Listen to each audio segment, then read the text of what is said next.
మరో నెలలో మీదైన మహాజ్ఞానాన్ని ఆలోచన చేయుటకు మీరిచ్చిన ఈ అమూల్యమైన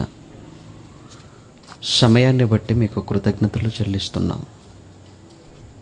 మీ మాటలు విని అందులో ఉన్న జ్ఞానాన్ని గ్రహించి జ్ఞానానుసారంగా ప్రవర్తించి పరలోకానికి చేరుకున్న వారంగా మేము ఉండగలుగుటకు మీ సహాయాన్ని మాకు అందించమని కోరుతూ క్రీస్తునామని ప్రార్థన మీకు సమర్పిస్తున్నాము తండ్రి.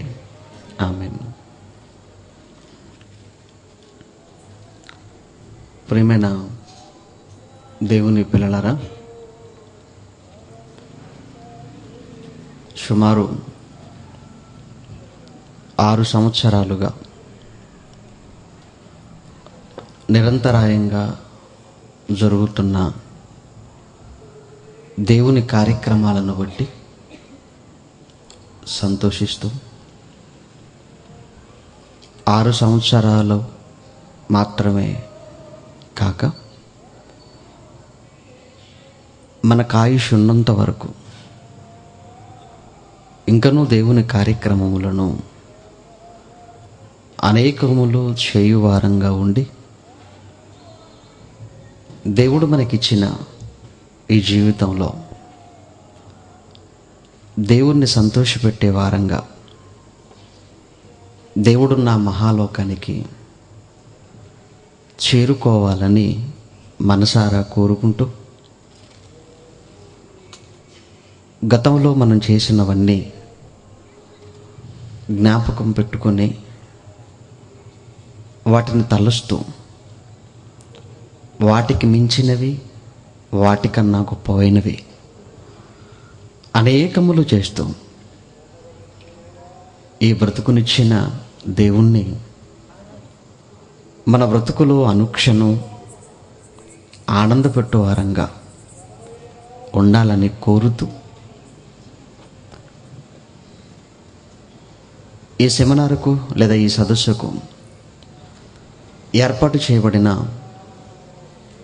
ఒక ప్రత్యేకమైన ఆలోచనాత్మకమైన అంశం వివాహం ఎందుకు ఘనమైనది అని. ప్రియమైన దేవుని పిల్లలారా, సంవత్సరం వివాహాలు జరుగుతూ ఉండటం అన్నది మనం చూస్తున్నాం. గడిచిన కొన్ని సంవత్సరాలలో వేలాది లక్షలాది వివాహాలు జరిగినట్టుగా వార్తాపత్రికల్లో మనం చదువుతున్నాం. ఒకే రోజు వందల వివాహాలు జరిగిన, ఒకే రోజు రాష్ట్ర వ్యాప్తంగా కొన్ని వేల వివాహాలు జరిగిన చరిత్ర కూడా మన రాష్ట్రంలో మన దేశంలో లేకపోలేదు. వివాహాలు జరుగుతున్నాయి, కానీ జరుగుతున్న ఈ వివాహాలలో ఉన్న ఆంతర్యం, అంతరార్థం వివాహం చేసుకున్న వారికి తెలిసిందా లేదా తెలుసా అని ప్రశ్నిస్తే దేవుని వాక్యాన్ని బట్టి, దేవుని మాటలను బట్టి లేదు అన్నదే సమాధానం. వివాహాలు ఎంత వేగంగా జరుగుతున్నాయో, వివాహాలు ఎన్ని వేలల్లో జరుగుతున్నాయో, విడాకులు కూడా అంత వేగంగా ఉండటం, రోజు రోజుకి కోర్టుల్లో విడాకులు తీసుకునే వారి సంఖ్య కూడా పెరిగిపోతుండటం, దీన్ని బట్టి వివాహ పరమార్థం అన్నది అర్థం కాలేదు సమాజానికని మాత్రం మనకు అర్థమవుతుంది. ప్రియమైన దేవుని పిల్లలారా, నేటి క్రైస్తవ సమాజంలో సైతం వివాహాలకు కొదువేమీ లేదు. వీరు కూడా మిగిలిన వారికి ధీటుగా వివాహాలు చేసుకోవటంలో పోటీ పడుతున్నారన్నది ప్రస్ఫుటంగా మనకు కనబడుతుంది. ఇక మన వాళ్ళు కూడా వివాహం ఎప్పుడు చేసుకోవాలి, ఎలా చేసుకోవాలి అన్న దానిపై ఉన్న శ్రద్ధ ఎందుకు అన్న దానిపై మాత్రం లేకుండా పోయింది. కనీసం వివాహం జరుగుతున్న ఆ క్షణంలోనైనా వివాహంలో ఉన్న పరమార్థం చెప్పే పరిస్థితి వివాహం చేసేవారికి లేకుండా పోయింది. కారణం, వివాహం అనగానే సందడి, వివాహం అనగానే ఏదో ఆనందం, వివాహం అనగానే ఏదో ఏదో ఒక రకమైనటువంటి ఆహ్లాదకరమైన కార్యక్రమంగా ఈరోజు వివాహాలు మారిపోయాయి అనటంలో ఎలాంటి అనుమానమూ లేదు. ప్రియమైన దేవుని పిల్లలారా, దేవుడు ఈ 66 పుస్తకాలలో వివాహం ఎప్పుడు చేసుకోవాలి, ఎలా చేసుకోవాలి అన్న విషయాల కన్నా ఎందుకు చేసుకోవాలో అన్న విషయాన్ని మాత్రం ప్రస్తావించాడు. కానీ ఎందుకు అన్న విషయాన్ని మాత్రం పూర్తిగా పక్కన పెట్టి ఎప్పుడు చేసుకోవాలి, ఎలా చేసుకోవాలి అన్న దానిపైనే నేటి క్రైస్తవ సమాజంలో వాదోపవాదాలు జరుగుతున్నట్టుగా మనం చూస్తున్నాం. అందుకే ఎలా చేసుకోవాలి అన్న దానిపై నేడున్న క్రైస్తవ సమాజంలో ఒక ఏకాభిప్రాయం అన్నది లేదు. ఒక్కో సంఘం వారు ఒక్కో పద్ధతిలో లేదా ఒక్కో పద్ధతిని వాళ్ళు ఏర్పాటు చేసుకున్నట్టుగా మనం చూస్తుంటాం. పెంతెకొస్తు వాళ్ళు ఒక పద్ధతి, బ్యాప్టిస్ట్ వాళ్ళు ఒక పద్ధతి, లూథరన్ వాళ్ళు ఒక పద్ధతి, ఇలా ఎవరికి తోచినట్టుగా హెబ్రోన్ వాళ్ళు ఒక పద్ధతి. ఇలా మొత్తానికి వివాహాలన్నీ ఒక భిన్నమైనటువంటి పద్ధతుల్లో జరుగుతున్నాయి. ఇక ఒక పద్ధతిలో చేసుకుంటున్న వారు మరొక పద్ధతిని తప్పుపడుతున్నట్టుగా కూడా మనం చూస్తున్నాం. ఇంతకసలు దేవుడు ఎలా చేసుకోవాలన్న విషయాన్ని ఎక్కడైనా చెప్పాడా అన్న మనం ఆలోచన చేయగలిగితే ఎలా చేసుకోవాలన్న విషయం మనకి ఎక్కడా కనబడదు. అనగా దేవుడు చెప్పని విషయం ఏదైతే ఉందో, దేవుడు చెప్పని విషయాన్నిపై వీళ్ళు వాదానికి దిగినట్టుగా మనకు కనబడుతుంది. దేవుడు చెప్పని విషయంపై వీళ్ళు మనసు పెట్టినట్టుగా మనకు అర్థమవుతుంది.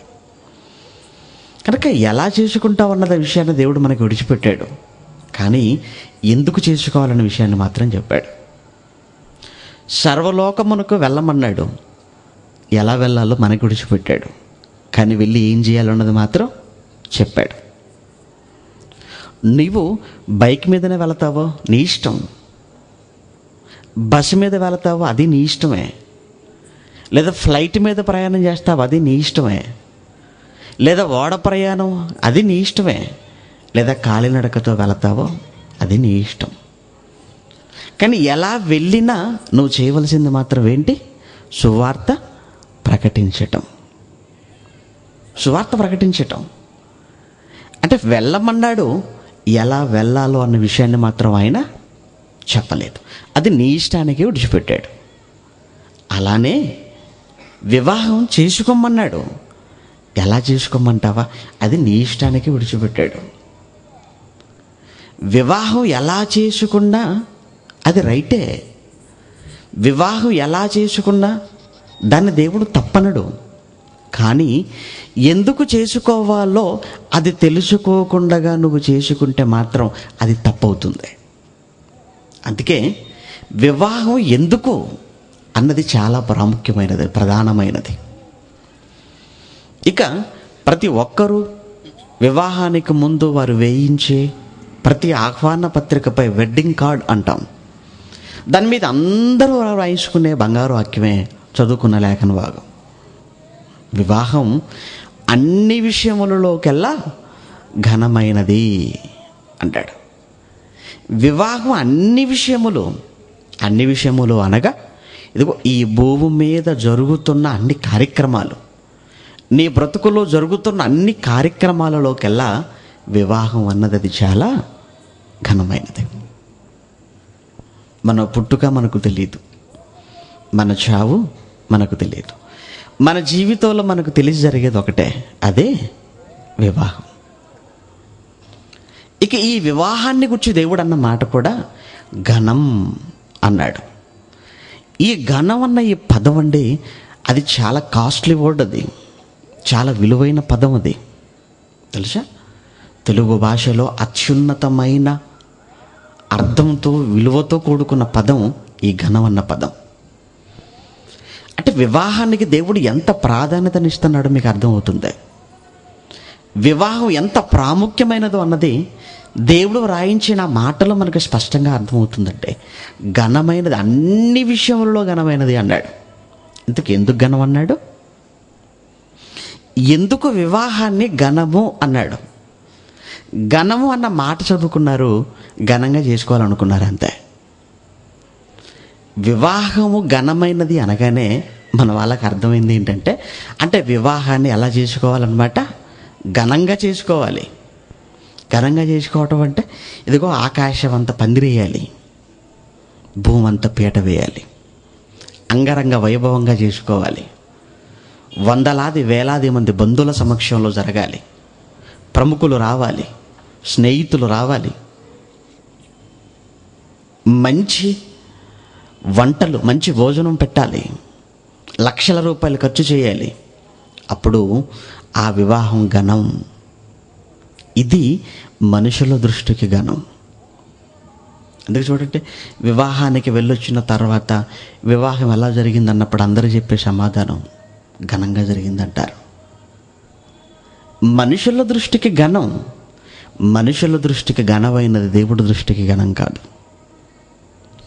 మనిషి ఆలోచనలు వేరు, దేవుడి ఆలోచనలు వేరు. వివాహం గొప్పగా చేసుకుంటే అది నీకు గొప్ప, కానీ దేవుడికి కాదు. ఏమంటే వివాహం చేసుకోవడంలో కూడా మనుషులండి రికార్డుల మీద రికార్డులు మరి తిరగ రాసేస్తున్నారు వివాహం చేసుకోవటంలో. ఈ మధ్యకాలంలో ఉండే గాలి జనార్దన్ రెడ్డి మీకు తెలుసు కదా, ఇప్పుడు జైల్లో ఉన్నాడు. వాడి కుటుంబంలో జరిగిన వివాహ కార్యక్రమానికి సుమారు 20 కోట్ల రూపాయలు ఖర్చు పెట్టాడటంటే. 20 కోట్లు. 20 కోట్ల? అవును, 20 కోట్లు. వాడు బంధువులందరినీ తీసుకురావడానికి మనమైతే లారీలు పెట్టుకుంటాం, టాటా మ్యాజిక్లు పెట్టుకుంటాం, మనకున్న స్తోమతను బట్టి, లేదా కార్లు పెట్టుకుంటాం. కానీ వాడు ఏకంగా హెలికాప్టర్లో పెట్టాడట. హెలికాప్టర్లే. మరి పెళ్లి కూతురు హెలికాప్టర్లను ఊరేగించాడేమో ఎవడు కనబడకుండా. మొత్తానికి 20 కోట్ల రూపాయలు. ఏంటంటే ఘనం. అంటే ఇప్పటి వరకు ఆంధ్ర రాష్ట్రమే కానీ కర్ణాటకే కానీ ఎవరిది జరగనంత ఘనంగా ఈ వివాహం జరగాలి, అందుకు ఎంతైనా ఖర్చు పెట్టాలి అని 20 కోట్ల రూపాయలు ఖర్చు పెట్టాడటంటే. ప్రియమైన దేవుని పిల్లలారా, డబ్బు ఎక్కువగా ఖర్చు పెడితే అదేదో ఘనం అని మీరు అనుకోవచ్చు. అది మనుషుల దృష్టికి ఘనం. ఇక మరికొంతమంది వివాహాన్ని వింతగా చేసుకోవాలనుకుంటున్నారు. ఆ మధ్యకాలంలో వార్తాపత్రికల్లో మీరు చదివే ఉండొచ్చు. అందరూ భూమి మీద చేసుకుంటున్నారు వివాహం, మనము భూమి మీదనే చేసుకున్నాం అనుకోండి, మనకంటూ ఒక ప్రత్యేకత ఏముంటుంది? కానీ కొంచెం వెరైటీగా చేసుకుందాం అనుకున్నారట పెళ్ళికొడుకు పెళ్ళికూతురు. మరి ఏం చేద్దాం, అలా చేసుకుందాం వెరైటీ అంటే, ఒక పని చేద్దాం, నువ్వు ఒక పారాషూట్ కట్టుకో, నేను ఒక పారాషూట్ తగిలించేసుకుంటాను. మరి మన ఇద్దరి మధ్య మంత్రాలు చదవటానికి ఆయనకు పారాషూట్ వేసేద్దాం అని పెళ్ళికొడుకు పెళ్ళికూతురు చెరువు పారాషూట్ వేసుకొని వాళ్ళకి వివాహం చేసేవాడికి వాడికి ఒక పారాషూట్ వేసి ఆకాశంలోకి వెళ్ళిపోయారు. వెళ్ళిపోతే వీళ్ళిద్దరి మధ్యలో ఆయన మంత్రాలు చదువుతున్నాడు, వాడి సమక్షంలో వీరిద్దరు తాళి కట్టారు. ఆ తర్వాత పారాషూట్తో కిందికి దిగిపోయారు. ఇప్పుడు ఎక్కడ జరిగింది వివాహం అంటే, ఇటు నేల మీద జరగలేదు, నింగికి నేలకు మధ్యలో మా వివాహం జరిగింది. ఇది రికార్డ్, ఇది ఒక వింత. ఇది వార్తాపత్రికలు చదువుకున్న జంట వాళ్ళు డిఫరెంట్గా వాళ్ళు ఆలోచించారు. వీళ్ళు నింగికి నేలకు మధ్య చేసుకున్నారు. మనం ఏం చేద్దాం, మనం ఒక పని చేద్దాం, మనం అండర్ గ్రౌండ్లోకి వెళ్ళిపోదాం అని అండర్ గ్రౌండ్లోకి వెళ్ళి వివాహం చేసుకున్నారు. ఇది చూసి మరొకరు ఏం చేశారు, వీళ్ళు అండర్ గ్రౌండ్లోకి వెళ్ళారు, వాళ్ళు అంతరిక్షంలోకి వెళ్ళారు. మనం ఏం చేద్దాం, మనం సముద్ర గర్భంలోకి వెళ్ళిపోదాం అని ఆక్సిజన్ సిలిండర్లు తొలగించేసుకున్నారు. లోపలికి వెళ్ళిపోయారు సముద్ర గర్భంలోకి. అక్కడ వివాహ కార్యక్రమాన్ని ముగించుకున్నారు, బయటకు వచ్చేసారు. ఇప్పుడు ఎక్కడ జరిగింది? సముద్రంలో. మీది ఎక్కడ జరిగింది? మాది అండర్ గ్రౌండ్లో. మీది ఎక్కడ జరిగింది? మాది అంతరిక్షంలో. అంటే అంత భూమి మీదనే చేసుకుంటున్నారు కదా. అందరిలో మనం ఒకరం అయిపోతాం. మన వివాహానికంటే ఒక ప్రత్యేకత ఏముంటుంది? మన వివాహానికంటూ గుర్తింపే ఉంటుంది. కనుక గుర్తింపు కోసం, ప్రత్యేకత కోసం వివాహ కార్యక్రమాలు ఈరోజు మనుషులు చేస్తున్నట్టుగా ఈరోజు మనం చూస్తున్నామండి. గొప్ప అది గొప్ప, అది ఘనమా? ప్రేమైన దేవుని పిల్లలారా, మీరు ఆలోచించండి. ఈరోజు అసలు వివాహం అన్న ఈ యొక్క పదములో ఉన్న అర్థం మనుషులకు అర్థం కాలేదని ఖచ్చితంగా చెప్పాలి. వివాహం అన్ని విషయములలోకి ఎలా ఘనమైనది అన్నాడు. ఇంతకు ఎందుకు ఘనం అన్నాడు దేవుడు? భూమి మీద అన్ని ఎన్నో ఉండగా అన్నింటిలో వివాహాన్ని గురించి దేవుడు ఎందుకంత స్పెసిఫిక్గా మాట్లాడుతున్నాడు? ఎందుకు దేవుడు అంత ప్రత్యేకించి మాట్లాడుతున్నాడు? ఎందుకు దానికి దేవుడు అంత ఇంపార్టెన్స్ ఇస్తున్నట్టుగా మనకు అర్థమవుతుంది. అంటే ఘనము అనగానే మంచి భోజనం పెట్టారనేది ఘనం అంటం లేదు. మంచి డెకరేషన్ చేస్తే అది ఘనం, అది మనుషుల దృష్టికి, కానీ దేవుడి దృష్టికి కాదు. ఎందుకంటే మనిషి ఆలోచనలు దేవుడి ఆలోచనలతో సరిపోవు. అందుకే యెషయా గ్రంథం 55వ అధ్యాయం 8వ వచనాన్ని మనం చూడగలిగితే, యెషయా గ్రంథం 55వ అధ్యాయం 8వ వచనంలో దేవుడు స్వయంగా మాట్లాడుతూ, నా తలంపులు మీ తలంపుల వంటివి కావు, నా తలంపులు మీ తలంపుల వంటివి కావు. మీ తలంపులు ఎలాంటివంటే ఏదో ఖర్చు బాగా పెట్టే ఘనం అంటారు. ఖర్చు బాగా పెట్టాలన్నది మీ తలంపు, మీ తలంపు వంటిది కాదు నా తలంపు. వేలాది మంది సమక్షంలో జరగాలి, అది మీ తలంపు, మీ తలంపు వంటిది కాదు నా తలంపు. మంచి భోజనాలు వడ్డించాలి, అది మీ తలంపు, అది నా తలంపు కాదు. మీ తలంపుల వంటివి కాదు నా తలంపులు అన్నాడు. మరి ఇంతకు ఆయన తలంపు ఏంటో? ఇంతకీ వివాహం ఘనమని చెప్పటంలో ఆయనకున్న ఉద్దేశం ఏంటో, ఆయనకు ఆలోచన ఏంటో ఆలోచించాలి ప్రేమైన దేవుని పిల్లలారా. ఎందుకంటే వివాహానికి అర్థం తెలియక వివాహం చేసుకుంటే ఆ తర్వాత బ్రతుకంతా బాధపడాలి. కనుక ఒక్కసారి దేవుడిని అడుగుదాం, దేవా ఈ వివాహం అన్న ఈ 4 అక్షరాల పదవులో ఉన్న అర్థం ఏంటి దేవా? వివాహమే అంటావో, పెండ్లే అంటావో, జతపరచబడటమే అంటావో, నీ ఇష్టం. కానీ అందులో ఉన్న ఆంతర్యం మాత్రం తెలియాలి నీకు. ఇక అందులో ఉన్న ఆంతర్యం మనకు తెలియాలి అంటే అసలు మొట్టమొదటగా ఈ వివాహ వ్యవస్థను లేదా ఈ వివాహాన్ని ఆరంభించింది దేవుడే కనుక ముందుగా మనం ఆయన్ని అడగాలంటే, దేవా ఎందుకు నాయన వివాహాన్ని నువ్వు ప్రారంభించావు? వివాహ వ్యవస్థను ఎందుకు భూమి మీద నువ్వు ఏర్పాటు చేశావు? ఈ వివాహము వెనక నీకున్న ఆలోచన ఏంటి? ఈ వివాహము వెనక నీకున్న సంకల్పం ఏంటి అని ఆ దేవుణ్ణి అడిగితే ఆయన చెబుతున్న మాట కానివ్వండి, ఆయన మొట్టమొదటిగా చేసిన వివాహం ఏదైతే ఉందో ఆ వివాహాన్ని ఎందుకు చేశాడో మనకు అర్థమైతే ఆ తర్వాత వివాహాలన్నీ అందుకే జరగాలి అన్న విషయం మనకు స్పష్టమవుతుంది. మరి భూమి మీద దేవుడు మొట్టమొదటగా ఎవరి వివాహాన్ని చేశాడని మనం ఆలోచించగలిగితే మొట్టమొదట దేవుడు వివాహం చేసింది ఆదాము హవ్వల కంటే. దేవుడు వివాహం చేసిన తొలి జంట అవ్వ ఆదాములు. చేసింది ఆయనే. వారిద్దరి మధ్యవర్తి కానివ్వండి, వారి ఇరుపక్షాల వైపు పెద్దగా ఉన్నది కూడా దేవుడే. ఇటు ఆదాము వైపు దేవుడే, ఇటు అవ్వ వైపు దేవుడే, వారిద్దరి మధ్య ఉన్నది దేవుడేనండి. ఇక దేవుడు వీరిద్దరి వివాహానికి ఆయన ఏర్పాటు చేసిన వేదిక అన్నది మాత్రం ఏదైనా తోట.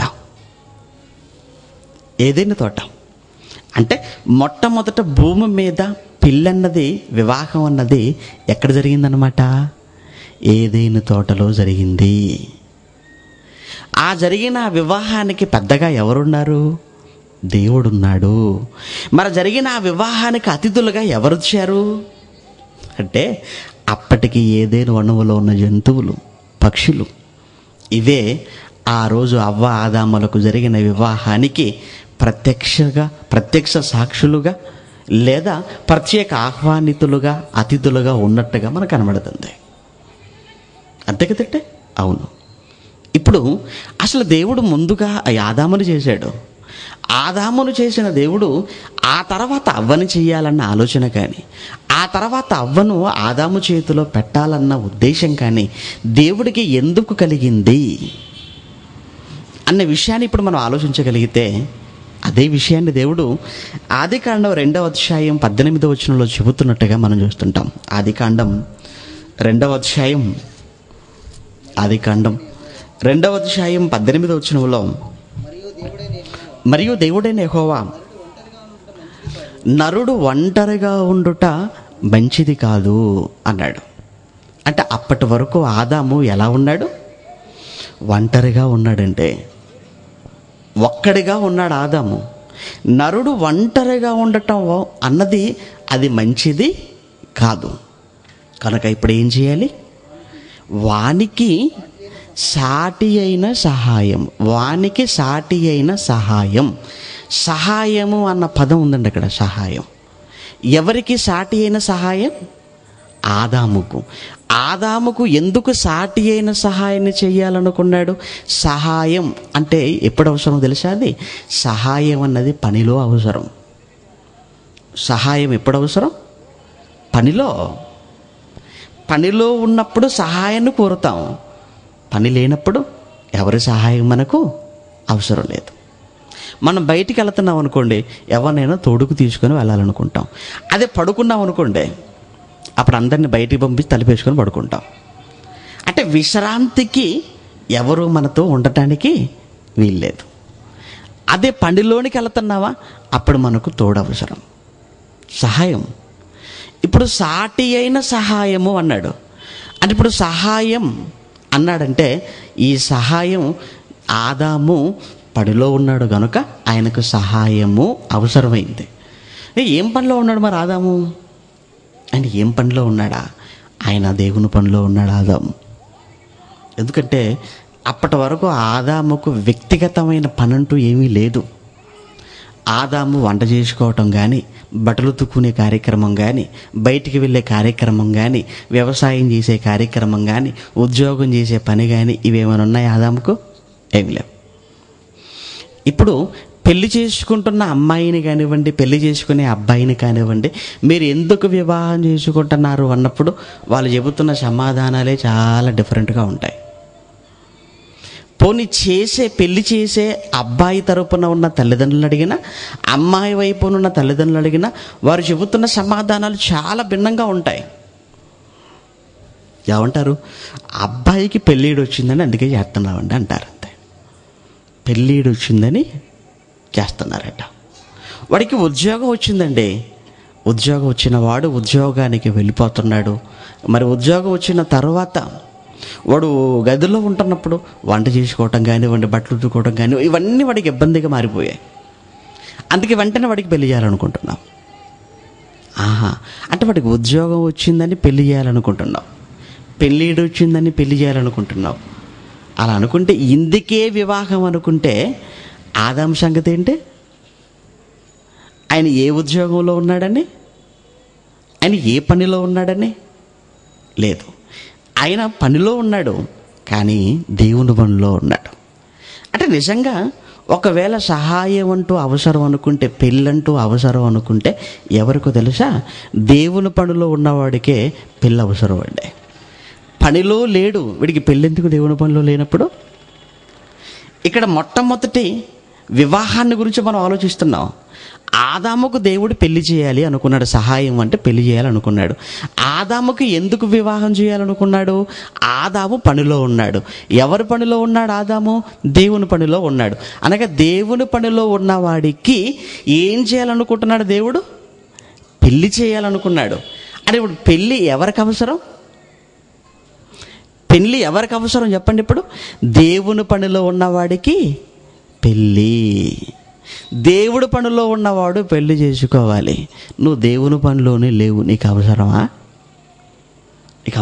ఇప్పుడు ఎందుకంటే దేవుని పనిలో ఉన్నావు కనుక నీకు సహాయం కావాలి. దేవుని పనిలో ఉన్నావు కనుక నీకు సాటి అయిన సహాయం అవసరం. ఇప్పుడు కారణం ఎక్కువైపోయింది కనుక ఆ వర్కులో నువ్వు చేసే ఆ దేవుని పనిలో నీకంటూ ఒక తోడవసరం అని దేవుడు ఆలోచించి ఆనాడు ఆదాముకు అవ్వనిచ్చాడు. ఈరోజు కూడా నీకు మరో స్త్రీని నువ్వు పొందుకోవాలి అని అనుకుంటే నువ్వు కూడా దేవుని పనిలో ఉండాలి. కానీ ఈరోజు అంతా మారిపోయిందండి. అసలు వివాహం అన్నదే పూర్తిగా మార్చేశారు. ఎవరు చేసుకోవాలో, ఎందుకు చేసుకోవాలో, అసలు ఈ విధి విధానాలు దేవుడు ఏవైతే చెప్పాడో అవన్నీ పూర్తిగా మారిపోయినట్టుగా మనం చూస్తున్నాం. ఉద్యోగం కోసం పెళ్లి చేసుకుంటావా? ఉద్యోగం కోసం అవండి, అది బైబిల్ ప్రకారంగా ఎలా రైట్ అని మీరు చెప్పగలరు? చెప్పండి. నిజమంటే దేవుడు పనిలో ఉన్నవాడికి పెళ్లి చేయటం అది దేవుడు చట్టం. బైబిల్ ప్రకారంగా అది రైట్ అండి. అది బైబిల్ ప్రకారంగా రైట్. పెళ్ళంటూ చేసుకుంటే దేవుని పనిలో ఉండు, ఆ తర్వాత నువ్వు పెళ్ళికెళ్ళు. అసలు దేవుని పనిలోనే నువ్వు లేనప్పుడు నీకు సాటి అయిన సహాయం అవసరమా? ఈరోజు వ్యవస్థ ఎలా మార్చేసిందంటేనంటే, ఆవిడ పెళ్లి చేసుకోవాలంటే ఇగో నీకు పెళ్ళి కావాలా, నీకు పెళ్ళి కావాలంటే నువ్వు ఉద్యోగం చేయాలి, నువ్వు ఉద్యోగం చేస్తేనే నీకు పెళ్ళి, నీకు ఉద్యోగం లేకపోతే నీకు పెళ్ళే కాదు. అలా మార్చేశారండి ఈరోజు. అందుకే చూడండి, ఉద్యోగం అనగానే అదొక పురుష లక్షణం అన్నమాట. ఉద్యోగం పురుష లక్షణం. ఎవరు చెప్పారు? దేవుడు చెప్పాడా? అసలు ఉద్యోగం పురుష లక్షణం కాదు. పురుష లక్షణం ఏంటంటే దేవుని పని చేయటం. అంటే అసలు బైబిల్ ప్రకారంగా పురుషుడు అంటే ఎవరి పనిలో ఉండాలి? దేవుని పనిలో ఉంటే పురుషుడు, దేవుని పనిలో లేకపోతే నువ్వు పురుషుడివి కాదు. అది బైబిల్ ప్రకారంగా. నిజంగా దేవుని పనిలో ఉన్నవాడు, దేవుని పని చేసేవాడు, దేవుని పనికి సహకరించేవాడే మన భాషలో చెప్పాలంటే వాడే మగాడు. దేవుని పనికి రాకుండా పోతున్నాడు అంటే నువ్వు ఎంత ఆజానుబాహుడివేగా, ఎంత అందగాడివేగా, దేవుని దృష్టికి మాత్రం నువ్వు మగాడివి కానే కాదు. అంటే ఇప్పుడు పెళ్ళంటూ చేసుకుంటే దేవుని పనిలో ఉన్నవాడే పెళ్ళి చేసుకోవాలి. పెళ్ళంటూ చేసుకుంటే దేవుడి పనిలో ఉన్నవాడిని చేసుకోవాలి. ఇది ప్రారంభంలో దేవుడుకున్న ఆలోచన. అదే వివాహంలో దేవుడు కోరుకుంటున్నదంటే, తనకి దేవుడు పనిలో, ఆదాం పనిలో ఉన్నాడు, దేవుడి పనిలో. అప్పుడు దేవుడి పని ఏముందని మీరు అనుకుంటారు. అప్పుడు దేవుడి పని ఏముందండి? అవరాకముందు ఆదాముకు అంటారు, ఆ పని ఉందంటే.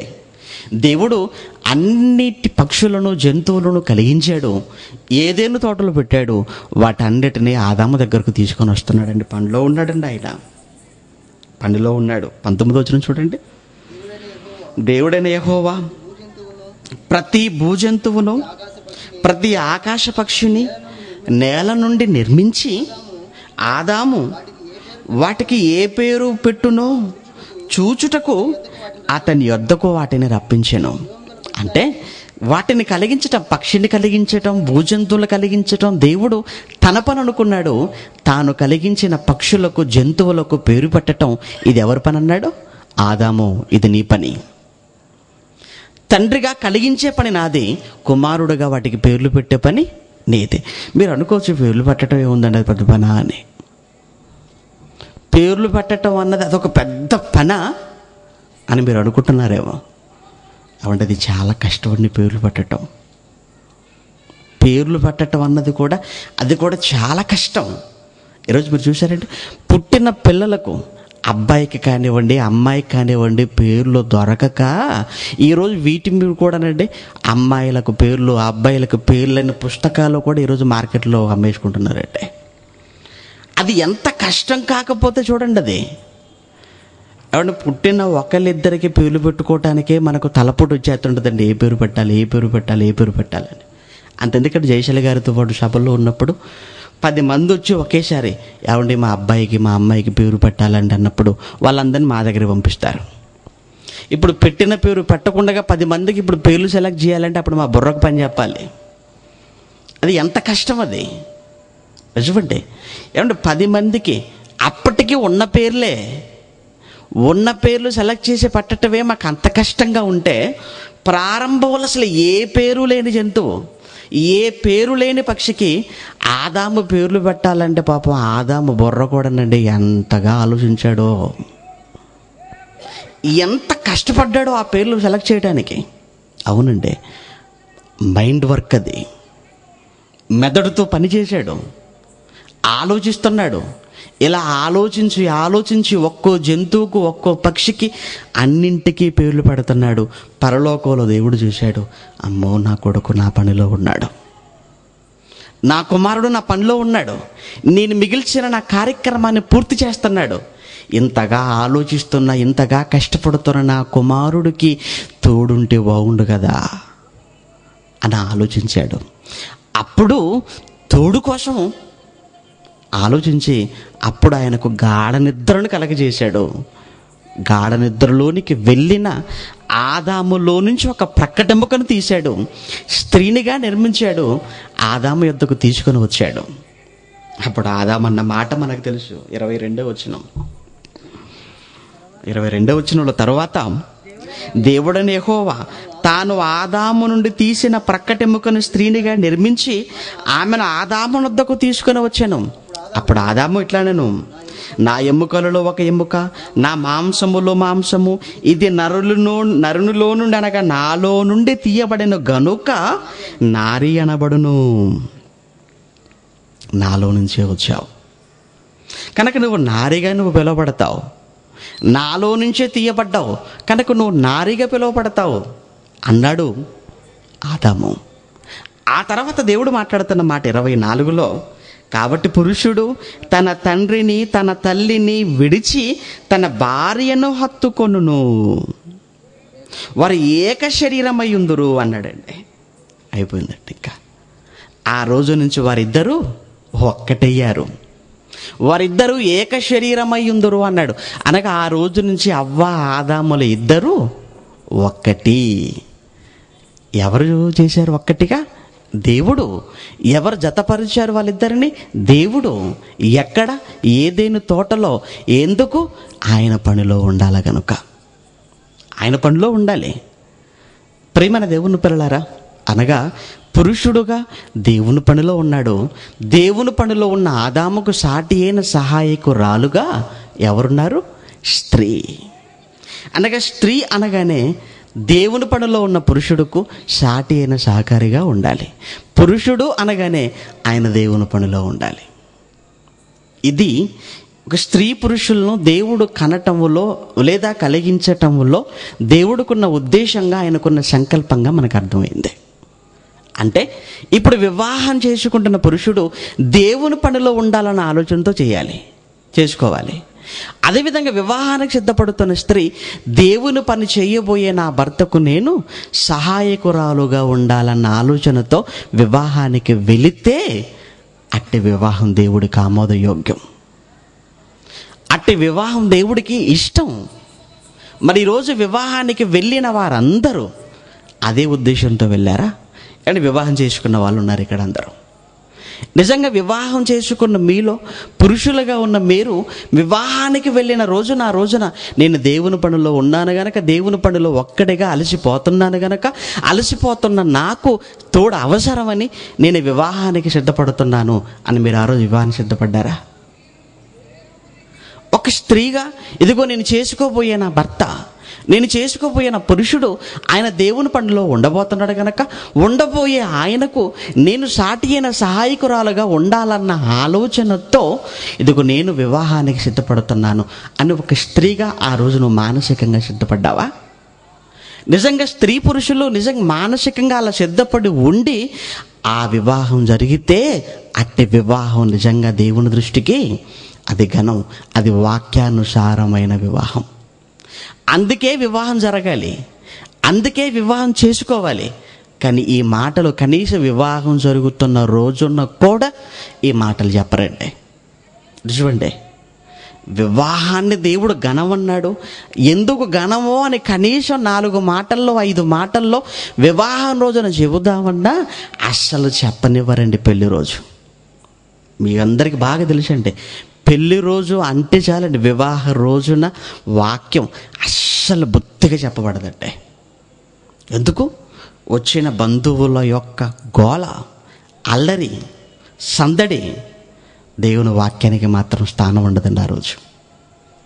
నిజమంటే చాలా వివాహాలకు వెళ్ళాను. చాలా వివాహాలలో మరి వాక్యం చెప్పడానికని పిలిపించారు.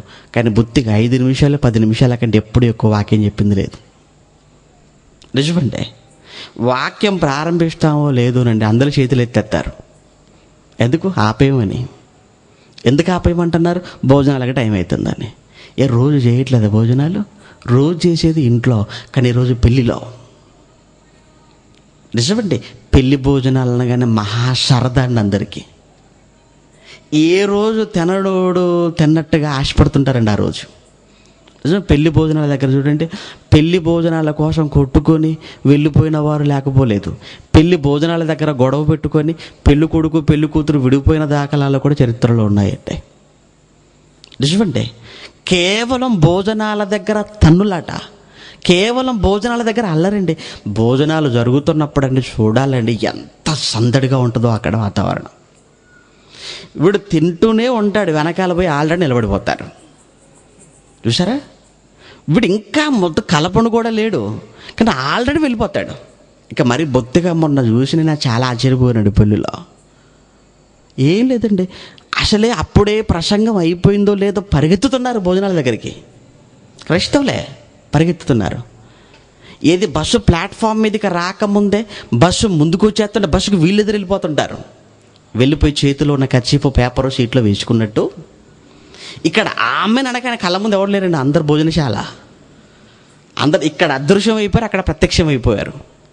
ఇక ఆపాలి, ఎందుకంటే అందరూ మళ్ళీ వరుసగా కూర్చొని తినాలి కదా, బంధువులందరూ స్నేహితులందరూ. ఇక వీడు కూర్చున్నాడు, మరి పక్కన సీట్ ఆపడానికి ఏమీ లేదు.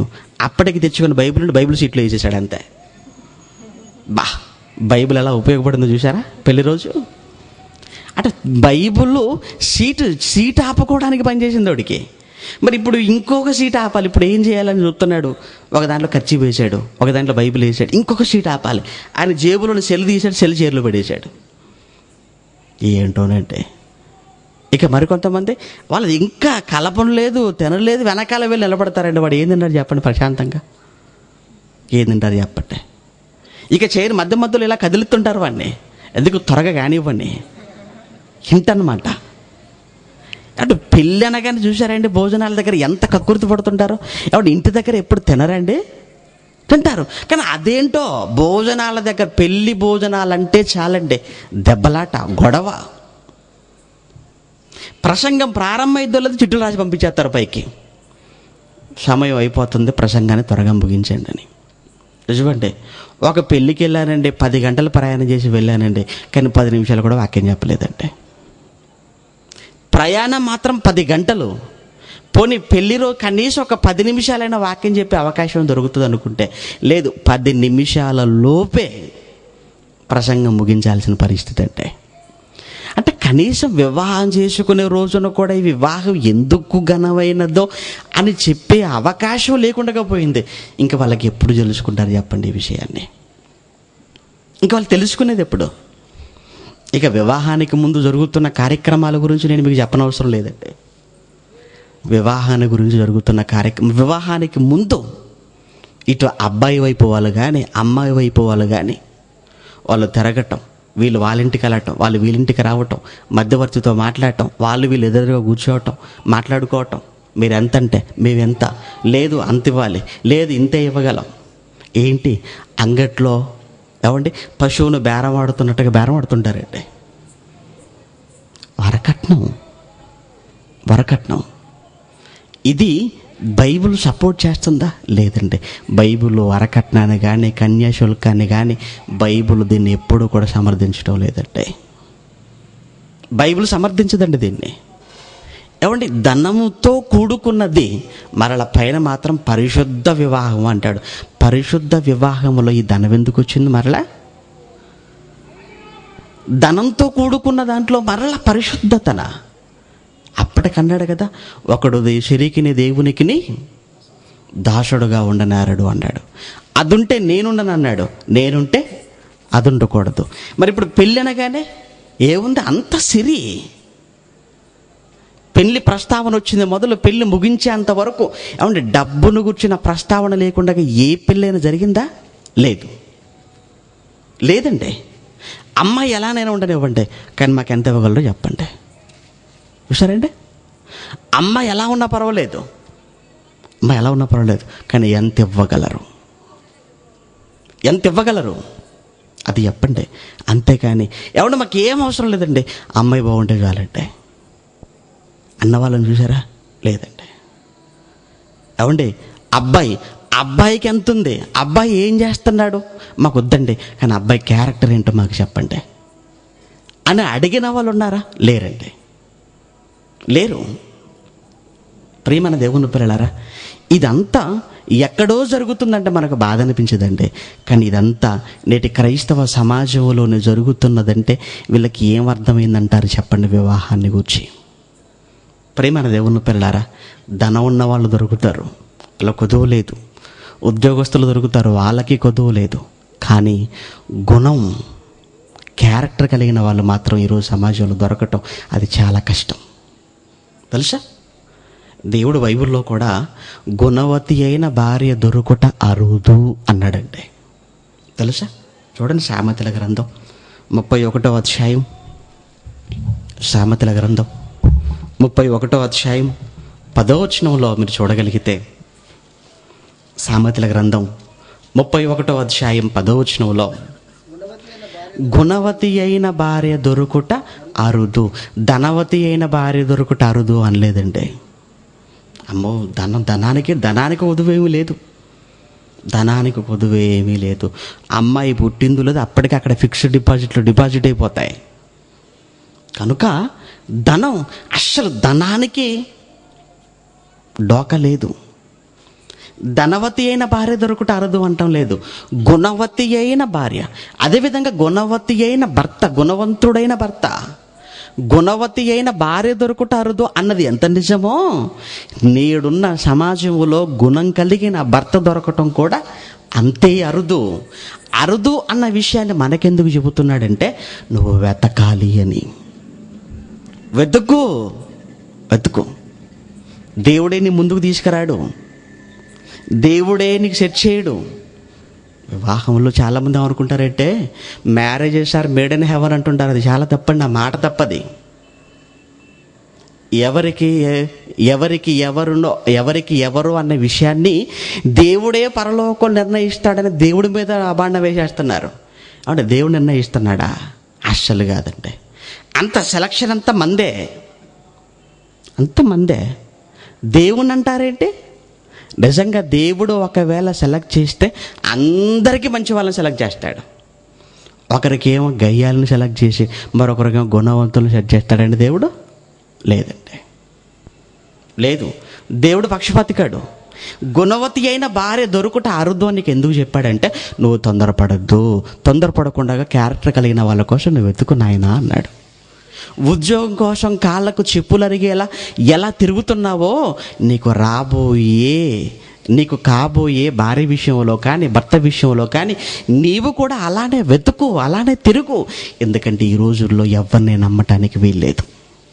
ఈరోజు ప్రస్తుతం ఉన్న ఈ సమాజంలో ఏ పురుషుడు స్త్రీని నమ్మే పరిస్థితి లేదు, ఏ స్త్రీ కూడా పురుషుని నమ్మే రోజులు కాదండి ఇవి.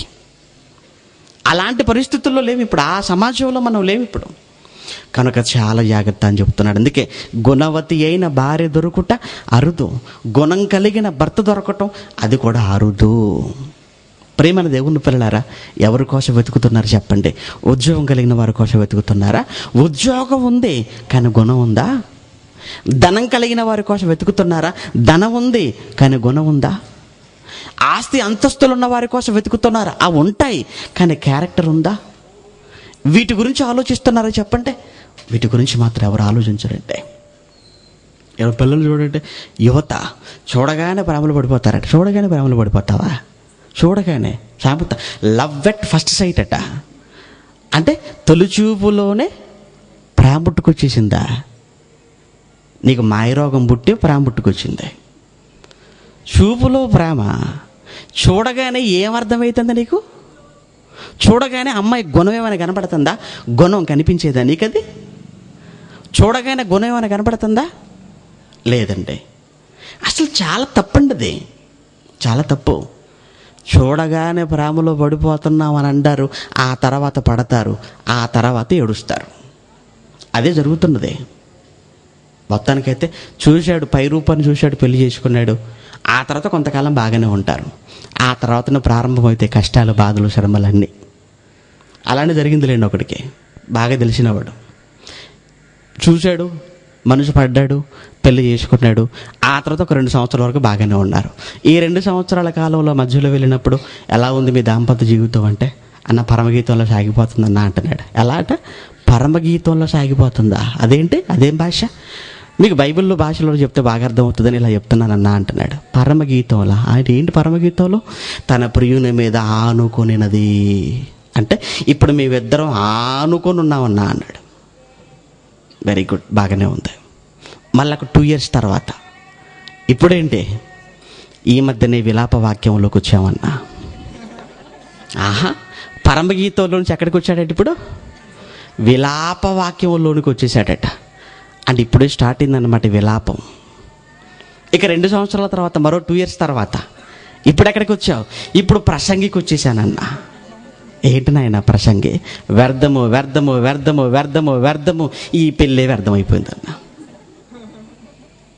మరి ఆ రోజు పరమగీతంలో ఆ రోజు అలా అయింది. మోసపోయాను. అమ్మ నీ సంగతి నేను మోసపోయాను, నీ సంగతి ఏంటో నేను మోసపోయాను. నిజమే. ఎందుకంటే పెళ్లి చూపులు అని ఆ రోజు మనం చూసుకునేది అంతా కూడా పై చూపులే. పెళ్లి చూపులు ఏం కనపడుతుంది? అంత పై చూపులు.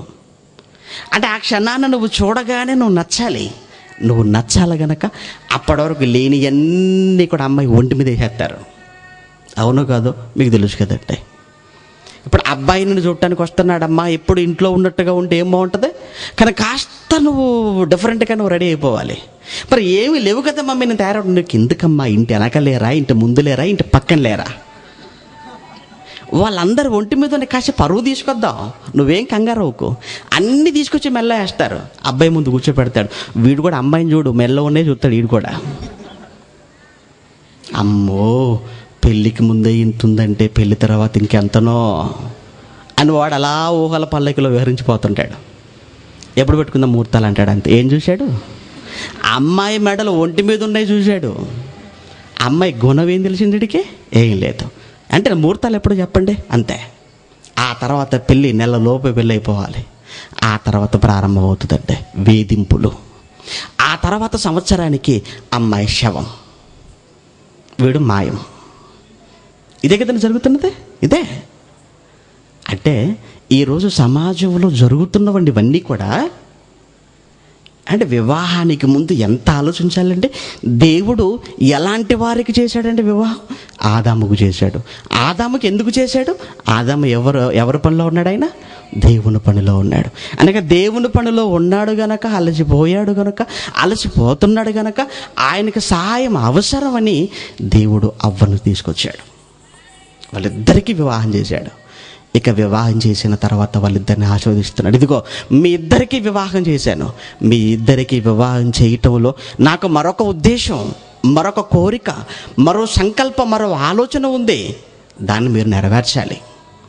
అదేంటో మొదటి అధ్యాయంలో మనం చూస్తుంటాం. మొదటి అధ్యాయం 28వ వచనంలో, ఆదికాండం మొదటి అధ్యాయం 28లో దేవుడు వారిని ఆశీర్వదించెను. ఎట్లనగా, ఇదిగో మీరు ఫలించాలి అంటున్నాడంటే. అంటే దేవుడు వివాహం చేసిన వారిని దేవుడు ఏం చేయమంటున్నాడు? మీరు ఫలించాలి అన్నాడు. అంటే భార్య భర్తలుగా జతపరచబడిన మీరు ఇద్దరూ నా పనిలో ఉండాలి. నా పనిలో ఉంటూ మీరేం చేయాలి? మీరు ఫలించాలి. ఫలించటం అనగా ఇద్దరుగా ఉన్న మీరు నలుగురు అవ్వాలి. అనేక మందిని కనాలి. అదే ఫలించటం అంటే. అదే ఫలించటం. మీరు ఫలించి అభివృద్ధి పొంది విస్తరించి భూమిని నిండించండి. మీరు భూమిని నిండించాలి. మీరు భూమిని నిండించటానికే నేను మీకు ఏం చేస్తున్నాను? ఇప్పుడు వివాహం చేస్తున్నాను. నా పనిలో ఉండాలి. నా పనిలో ఉంటూ మీరు ఫలించాలి, నా పనుల మీద ఉండాలి, నా పనుల మీద ఉంటూ మీరు భూమిని నిండించాలి. అందుకే నేను మీకు వివాహం చేశాను, ఇందుకే మీ ఇద్దరిని కలిపాను, ఇందుకే మీ ఇద్దరిని జతపరిచాను. అంటే దేవుడు జతపరచటంలో, దేవుడు కలపటంలో, వివాహం జరిగించటంలో దేవుడికున్న ఉద్దేశం ఇరువురు దేవుని పనిలో ఉంటూ ఒకరికొకరు సహకరించుకోవాలి. ఇరువురు ఆ తర్వాత అనేక మందిని దేవుని కోసం కనాలి. అందుకే వివాహం అంటే.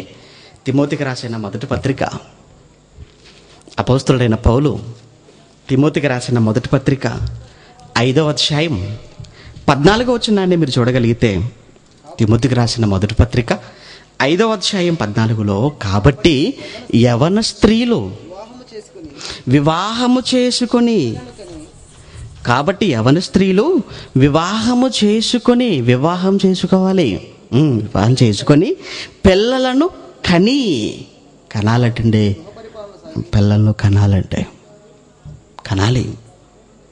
వివాహం చేసుకోవాలి యవన స్త్రీలు, వివాహం చేసుకున్న తర్వాత పిల్లలను కనాలి. ఆ పిల్లల్ని కన్న తర్వాత తీసుకొని వెళ్ళి రెసిడెన్షియల్ యూనివర్సిటీలోనో కళాశాలలోనో పడేస్తారా? రెసిడెన్షియల్ యూనివర్సిటీ అనగానే బైబిల్ యూనివర్సిటీ కాదు, లోకంలో ఉన్న యూనివర్సిటీల గురించి మాట్లాడుతున్నాను. పిల్లలు కంటారు, ఆ కనగానే తీసుకుని వెళ్ళి రెసిడెన్షియల్ స్కూల్స్, రెసిడెన్షియల్ కాలేజీలలో మీరు పడేస్తారా? అందుకోసమా? కాదు. పిల్లలను కనమన్నాడు, కన్న తర్వాత ఏం చేయమన్నాడు? పిల్లలను కని గృహ పరిపాలన జరిగించుచు అన్నాడు. నీవు కన్న నీ పిల్లలను పరిపాలించే బాధ్యత నీదే.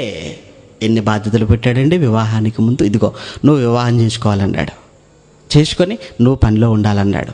ఆ తర్వాత పిల్లలను కనాలన్నాడు. కన్న తర్వాత నీవు కనిన పిల్లలను నీ పరిపాలనలో ఉండాలి.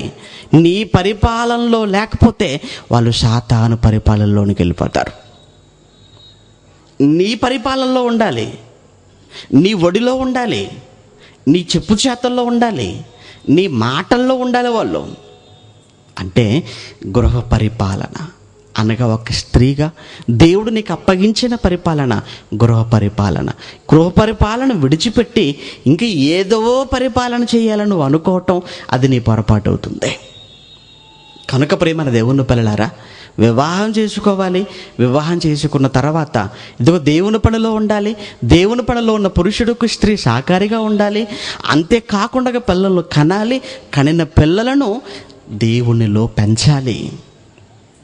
సామెతల గ్రంథం 29వ అధ్యాయం, సామెతల గ్రంథం 29వ అధ్యాయం 15వ వచనాన్ని కూడా మీరు చూడగలిగితే, సామెతల గ్రంథం 29:15లో బెత్తమును గద్దింపును ఎక్కడిది? నీ పరిపాలనలో నువ్వు వాడవలసినటువంటి వాటి గురించి చెబుతున్నాడు ఆయన. నీ పరిపాలనలో ఉన్నారు కదా. ఎవరు నీ పరిపాలనలో ఉంది? నీ పిల్లలు. నీ పరిపాలనలో ఉన్న నీ పిల్లల కొరకు నువ్వు వాడవలసిన వాటిని చెబుతున్నాడు ఆయన. ఏం వాడాలంటున్నాడు? బెత్తము వాడు. నీ పరిపాలనలో ఉన్న నీ పిల్లల కొరకు అవసరమైతే బెత్తం వాడు. నీ బెత్తమును గద్దింపును జ్ఞానమును కలగచేయును వాడికి. అదుపు లేని బాలుడు అనగా నీ పరిపాలనలో లేకపోతే వాడు నీ అదుపులో ఉండడు. నీ పరిపాలనలో లేకపోతే వాడు నీ అదుపులో ఉండడు. కనుక అదుపు లేని బాలుడట తన తల్లికి అవమానము తెచ్చును అన్నాడు. తల్లికి అవమానమా? అవును. ఎందుకు? నీ పరిపాలనలో ఉండాలి కదా. నీ పరిపాలనలో లేనప్పుడు లేని పిల్లలు కన్న తల్లికి అవమానమును తెచ్చును అని దేవుడు చెబుతున్నాడండి ముందుగానే. కనుక ప్రేమైన దేవుని పిల్లలారా, వివాహం ఎందుకు చేసుకోవాలి, ఎవరు చేసుకోవాలి అన్న విషయాన్ని మనం ఆలోచిస్తున్నప్పుడు దేవుని పనిలో ఉన్న స్త్రీ, దేవుని పనిలో ఉన్న పురుషుడు ఇరువురు వివాహానికి అర్హులైతే వారిరువురు వివాహమైన తర్వాత దేవుని పనిలో కొనసాగుతున్న సమయంలో పిల్లలు కని కనిన పిల్లలను దేవుని యొక్క వాక్యములో, దేవుని జ్ఞానములో పెంచుతూ ఉండాలి. అలా లేనప్పుడు ఆ పిల్లల వలన మీకు అవమానము కలుగుతుంది అన్నాడు. ఎవరైతే అలా దేవుని వాక్య ప్రకారంగా ఎవరైతే తమ గర్భాన పుట్టిన పిల్లలను పెంచుతుంటారో అట్టి వారి వివాహం దేవుడి దృష్టికి ఘనమైనదిగా ఎంచబడుతుంది. అలాంటి వారి వివాహం. ఇప్పుడు ఒక్కసారి మీ గర్భాన పుట్టిన పిల్లలు మీరు ఆలోచించండి. పోనీ వివాహానికి ముందు ఎందుకు చేసుకోవాలో తెలియక చేసుకున్నాం, అది గతం. ఇప్పుడు ఎందుకు చేసుకోవాలో తెలిసిందే. ఎందుకు? దేవునికి పిల్లలను కనాలి. దేవునికి కనిన మన పిల్లలను ఆ దేవుని కొరకు మనం పెంచాలి. అలా మీరు పెంచగలుగుతున్నారా? అలా మీరు పెంచగలిగితే మీరు చేసుకున్న వివాహానికి ఒక సార్థకత, మీరు చేసుకున్న వివాహానికి ఒక పరమార్థం చేకూరినట్లు అవుతుంది. అలా లేని పక్షంలో మీ వివాహం ఎంత గొప్పగా జరిగిన ఈ భూమి మీద అది దేవుని దృష్టికి మాత్రం అది గొప్పదిగా ఎంచబడదు. కనుక మీ వివాహం ఘనమైనదిగా ఉండాలనుకుంటే మీరు దేవుని కొరకు మీరు వివాహం చేసుకోవాలి. మీ వివాహం ఘనమైనదిగా ఉండాలి అంటే మీరు కనిన పిల్లలను దేవునిలో మీరు పెంచాలి. అప్పుడే మీ వివాహం అన్నది ఘనమైనది అవుతుంది. అలా లేని పక్షంలో మీ వివాహానికి అర్థం అంటూ లేకుండా పోతుంది. నిజంగా ప్రేమైన దేవుని పిల్లలారా, ఈరోజు వివాహం చేసుకుని వారు అదృష్టవంతులు, అలానే చేసుకున్న వారు దురదృష్టవంతులని గారు. ఇప్పుడు చేసుకున్న మీరు మీ గర్భాన పుట్టిన పిల్లలను దేవుడి కొరకు మీరు పెంచగలిగితే, దేవుని వాక్యంలో పెంచగలిగితే మీ వివాహానికి ఇప్పుడైనా కనీసం సార్థకతను చేకూర్చుకునే ఒక అవకాశం మీకు దొరికినట్టు. కనుక ఇప్పుడు వివాహం చేసుకునే వారు ఎవరైతే ఉన్నారో వారు దేవుని కొరకు చేసుకోవాలి. దేవునికి పిల్లలను కనటానికి చేసుకోవాలి. ఆ దేవుని కొరకు కనిన పిల్లలను దేవుని కొరకు ఒక సరి అయిన ఆయుధములా మలచగలిగి, బాణములా మలచగలిగి ఆయన కొరకు ఉపయోగించేవారిగా నువ్వు కనగలిగితే, అందుకే నువ్వు వివాహానికి నువ్వు సిద్ధపడగలిగితే అట్టే వివాహం అన్నది దేవుడి దృష్టికి ఘనమైనదిగా ఎంచబడుతుంది. కనుక వివాహం నువ్వు ఎప్పుడు చేసుకుంటావు? అది నీ ఇష్టానికి విడిచిపెట్టాడు. ఎలా చేసుకుంటావు? అది నీ ఇష్టానికి విడిచిపెట్టాడు. ఎక్కడ చేసుకుంటావు? అది నీ ఇష్టం. కానీ ఎందుకు చేసుకోవాలో మాత్రం చెబుతున్నాను అన్నాడు దేవుడు. ఎప్పుడు? 20 ఏట చేసుకుంటావా? నీ ఇష్టం. 25 చేసుకుంటావా? నీ ఇష్టం. 30 చేసుకుంటావా? నీ ఇష్టం. 40కి నీ ఇష్టం. అంత నీ ఇష్టానికి విడిచిపెట్టాడు. ఎక్కడ చేసుకుంటావు? చర్చిలో చేసుకుంటావా? ఇంటి ముందు చేసుకుంటావా? లేదా ఫంక్షన్ హాల్లో చేసుకుంటావా? లేదా నింగికి నేలకు మధ్యలో చేసుకుంటావా? అండర్గ్రౌండ్లోకి వెళ్తావా? లేదా సముద్ర గర్భంలోకి వెళ్ళిపోతావా? ఎక్కడ చేసుకుంటావు? నీ ఇష్టం. ఎలా చేసుకుంటావు? తాళి కడతావా? ఉంగరం మీద తొడుగుతావా? పూలమాలలే మార్చుకుంటావా? అది నీ ఇష్టమే. ఎందుకంటే ఈరోజు చాలామంది తాళి కట్టొద్దు అంటున్నారు. తాళి కట్టకూడదా? తాళి కడితే అదేదో మహా నేరమైనట్టు, తాళి కడితే అదేదో పాపమైనట్టు. మీరు మా ముందు మాత్రం కట్టొద్దండి, మీరు స్టేజ్ వెనకెళ్ళి కట్టుకొని అంటున్నాడు పాస్టర్ గారు. వెనుక ఎందుకు? దొంగచాట. అదేమైనా వివాహం? ఎందుకంటే అదే రహస్య పిల్ల. వేదిక మీద కడితే ఏమవుతుంది? పెద్ద పాపం అటండి అది. ఏమో పూలమాలలు మేము వెళ్ళిపోయిన తర్వాత వేసుకోండి అంటాడు. నేను ఉండంగా వేసుకుంటే నీకేమైనా జబ్బా? నువ్వు ఉండంగా వేసుకుంటే నీకేమవుతుంది? లేదు, నేను వెళ్ళిపోయిన తర్వాత వేసుకోమంటాడు. తలంబ్రాల అవి కూడా మేము వెళ్ళిపోయిన తర్వాత వేసుకోండి అంటాడు. ఏమోనంటే ఎవరు పెట్టారో ఈ పద్ధతులు, ఎవరి ఇష్టం వాళ్ళదంటే. కానీ దేవుడు వీటి గురించి ఎక్కడా దేవుడు ప్రస్తావించలేదంటే, ఎక్కడా ప్రస్తావించలేదు. అది మన ఇష్టానికి విడిచిపెట్టాడు ఆయన. ఇక పెళ్లి చేసుకోవటం అన్నదంటే అమ్మో ఆదివారం చేసుకోకూడదని ఒక రూల్ ఉందంటే క్రైస్తవ్యంలో. ఆదివారం చేసుకోకూడదా? అది ఎక్కడుందా బైబిల్లో? ఆదివారం పెళ్లి చేసుకోకూడదని ఏమన్నా ఎక్కడ చెప్పాడండి దేవుడు? లేదు. పోనీ శుక్రవారం చేసుకోకూడదని కొంతమంది అనుకుంటుంటారు. శుక్రవారం చేసుకోకూడదని ఏమన్నా ఉందా? క్రైస్తవులు కూడా ఈ మధ్యకాలంలో నుండి పెళ్ళిళ్ళు చేసుకోవటానికి ఇంత హైందవుల్లా అన్య సహోదరుల్లా ముహూర్తాల కోసం మరీ చూస్తున్నారు. ముహూర్తాలు ఖచ్చితంగా 10 గంటల 39 నిమిషాలట పెళ్లి కార్డులో టైం. 10 గంటల 30 40 39 అటు ఇటు కాకుండా అదే మరి. తెల్లవారుజామున 2 గంటల 52 నిమిషాలకట. ఏమంటే ఆ టైంలో ఎవడన్నా మెలుకుతూ ఉంటాడు? ఎవడెళ్తాడండి పెళ్ళికి? పగలు పెడితే వెళ్ళటమే కష్టం. నువ్వు తెల్లవారుజామున 2 గంటల 52 నిమిషాలక పెళ్ళి. అందరు పడుకున్న తర్వాత చప్పుడు కాకుండా చేసుకుందాం అనుకుంటున్నారా? అంత అవసరం ఏమొచ్చింది? అంత అవసరం ఏమొచ్చిందంటే కాబట్టి ఏంటో అదొక సెంటిమెంట్ అండి. అది ఆ టైంలోనే చేసుకోవాలి పెళ్ళి అంటే. ఆ టైంలో చేసుకున్న వాళ్ళు విడిపోరా? ఆ టైంలో చేసుకున్న వాళ్ళు బలంగా ఉంటారా? ఆ టైంలో చేసుకున్న వాళ్ళ కలకాలం ఏమైనా కలిసి ఉంటారా? ఏమీ లేదు, ఏమి లేదంటే. చాలామంది అండి ఇవన్నీ మంచి రోజులండి అంటారు. పెళ్ళికట అంటే పెళ్ళికి కూడా మంచి రోజులు, చావుకు టైము. ఈ మంచి రోజులు అనుకున్న ఈ రోజుల్లో ఎవడు చావటం లేదా? అమృత గడియలు అంటాడు. ఆ టైంలో ఎవరు చావరంటే? ఆ టైంలో ఎవరు చావరా చెప్పండి? రాహుకాలం ఇది మాత్రం పోయే కాలం అట. అమృత గడియలు అంటే ఇప్పుడు ఎవడు చావడట. ఎందుకు చావట్లేదంటే ఇవన్నీ మనిషి బలహీనతలండి, మనిషి సెంటిమెంట్స్. ఇవన్నీ సెంటిమెంట్స్ అన్నమాట. అవి చాలా తప్పండి. క్రైస్తవుడిగా నీకు ఇవన్నీ ఉండకూడదు. ఎందుకంటే ఇవన్నీ కూడా బైబిల్కు భిన్నమైనవంటే. దేవుడు ఎందుకో అన్నది చెప్పాడు, అది మాత్రం పూర్తిగా పక్కన పెట్టారు. ఎలా, ఎప్పుడు, ఎక్కడ అన్న దానికోసం కొట్టుకుంటున్నారు. అందుకని దేవుడు చెప్పని దానికోసం మనం మాట్లాడితే వీటికి అంతుండదండి. ఇవి తెగనివ్వండి. ఇవన్నీ కూడా దేవుడు చెప్పన్నది మనం మాట్లాడడం ప్రారంభిస్తే వీటికి అంతుండదు, ఇవి తెగవు ఇవన్నీ కూడా. కనుక అది మన ఇష్టానికి విడిచిపెట్టాడు కనుక నువ్వు ఎలానైనా చేసుకో. కానీ చేసుకున్న తర్వాత భార్యాభర్తలుగా మీ ధర్మాలేంటో దేవుడు బైబిల్లో రాయించాడు. ఎందుకు చేసుకోవాలో చెప్పాడు. ఆ తర్వాత మీ గర్భాన పుట్టిన పిల్లలు, ఆ పిల్లలను ఎందుకు కనాలో, ఎలా పెంచాలో అన్న విషయాలన్నీ చెప్పాడు గనక ఇవన్నీ తెలుసుకొని నువ్వు వివాహం చేసుకోవాలి అని చెప్పాడు. అవునండి, దేవుని అనాది సంకల్పం కదా. ఆయనకు అనేక మంది పిల్లలు కావాలి అన్నది ఆయనకు అనాది సంకల్పం. జగత్తు పుట్టడానికి ముందు ఆయనకున్న సంకల్పం మనకు తెలుసు కదండి. ఎఫెసీయులు 1:4-6 జగత్తు పుట్టుకకు ముందున్న సంకల్పం అండి. అనేక మంది పిల్లలు కావాలి. మరి అనేక మంది పిల్లలు కావాలి అంటే ఆదాము ఒక్కడే ఉంటే ఎలా అవుతుంది? ఆ కోరిక ఎలా నెరవేరుతుంది? కనుక ఆదాముకు తోడు ఎవరు ఉండాలి ఇప్పుడు? అవ్వా. వీళ్ళిద్దరిని ఏం చేయాలి ఇప్పుడు? ఏకం చేయాలి. మరలా ఇద్దరిని కూడా కన్న తర్వాత ఆదాములు ఏదైనా తోటలో అవ్వని తీసుకెళ్ళి మరెక్కడో తోటలో పడేసాడు అనుకోండి, మళ్ళీ ఎలా నెరవేరుతుందండి ఆయన కోరిక? నెరవేరదు. కనుక ఇద్దరిని కూడా మళ్ళీ ఎక్కడ పెట్టాలి? ఇద్దరిని కూడా ఒకే తోటలో పెట్టాలి. ఒకే తోటలో వారిద్దరిని కలిపి పెట్టాలి. అప్పుడే ఆయన కోరిక నెరవేరుతుందంటే. అప్పుడే ఆయన కోరిక నెరవేరేది. అందుకే ఆయన కోరిక నెరవేర్పు అనేక మంది పిల్లలు కావాలి. ఆ నెరవేర్పులో భాగంగానే అవ్వ ఆదాములకు ఆ రోజు వివాహాన్ని దేవుడు చేయటం జరిగింది.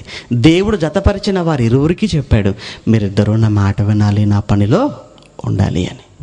నా పనిలో ఉండాలి, నా కొరకు పిల్లలను కనాలి. నా పనిలో ఉండాలి, అనేక మంది పిల్లలను భూమి మీదకి మీరు తీసుకొని రావాలి. ఇది ప్రారంభ వివాహములో దేవుడుకున్న ఆలోచన. అదే కాదు, ఆ తర్వాత జరుగుతున్న వివాహాలన్నింటిలో దేవుడు అదే ఆశించాడు, అదే ఆశపడ్డాడు. కానీ ఆయన తర్వాత జరిగిన వివాహాలన్నీ విఫలమైపోతూ వచ్చాయంటే. కనుక ఇప్పుడు జరుగుతున్నటువంటి ఈ వివాహాలకు కూడా ఒక అర్థం అన్నది ఉండాలి అనుకుంటే, ఇదిగో దేవుడు కొరకు, దేవుడి పని కొరకు, దేవుడి సహాయం కోసం, దేవుడి పనిలో సహాయం కోసం వివాహానికి సిద్ధపడండి. ఆ తర్వాత వివాహమైన తర్వాత దేవుని కొరకు కనండి, దేవుని కొరకు నిలవబెట్టండి. అప్పుడు మీ వివాహానికి ఒక అర్థం అన్నది, మీ వివాహానికి ఒక పరమార్థం అన్నది, అప్పుడు మీ వివాహం అన్నది దేవుని దృష్టికి ఘనమైనదిగా ఉంటుంది. ఏదో వంశాంకురం కోసం వివాహం చేసుకున్నారంటే అది తప్పు. ఉద్యోగంలో ఉండి వంట పని, ఇంటి పని చేసుకోలేకపోతున్నా కనుక వివాహం చేసుకుంటున్నానంటే అది తప్పు.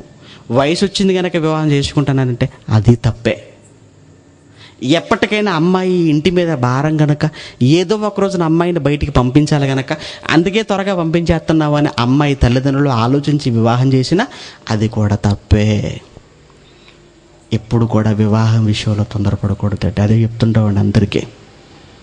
యుక్త వయసులో, యవ్వన వయసులో ఉన్న వారికి మేము ఇచ్చే ఒకే ఒక్క సలహా, ఎప్పుడు వివాహ విషయంలో తొందరపడద్దు. ఆలస్యమైనా పర్వాలేదు, ఆగండి. ఎందుకు తొందర? ఎందుకంటే వివాహం అన్నది అది జీవితం. మరో నూతన జీవితానికి అది తొలిపెట్టు, ప్రారంభం. మీరు తొందర పడ్డారా, ఆ తర్వాత జీవితంలో కోలుకోలేని పరిస్థితిలోనికి మీరు వెళ్ళిపోతారు.